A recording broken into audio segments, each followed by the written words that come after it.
সকলকে শুভ শারদিয়ার শুভেচ্ছা।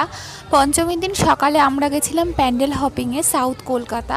আর এটা হচ্ছে মুদিয়ালি প্যান্ডেলের থিম। আর এদের ঠাকুর, এদের প্যান্ডেলের থিমটা হয়েছিল অসাধারণ। প্রত্যেক বাড়ি ওরা দারুণ করে এবং প্রত্যেক বাড়ি ওদের শিল্পসত্তার নতুনত্বের একটা ছোঁয়া থাকে। আর এবছরও তার ব্যতিক্রম হয়নি। দারুণ একটা থিম করেছিল। ভেতরে কিছু কিছু জিনিস প্যান্ডেলের ভেতরে যেগুলো মুভমেন্ট করছিল, চলছিল, চলন্ত ছিল, ওপরে আর নিচে সাইডে অনেক কিছু যেগুলো ছিল চলন্ত, সেগুলো সত্যিই দেখতে খুব সুন্দর লাগছিল। প্রদীপের মতো করেছিল অনেক কিছু, ভেতরটা আলোয় আলোকিত, ভীষণ প্রতিমা ভীষণ সুন্দর। ওপরের ঝাড় থেকে শুরু করে প্যান্ডেলের ডেকোরেশন দারুণ সুন্দর ছিল। চোখ ফেরানো যাচ্ছিল না, এত সুন্দর। অত ছোট একটা জায়গার মধ্যে এত সুন্দরভাবে প্যান্ডেল ডেকোরেশন, প্রতিমা সত্যি অসাধারণ।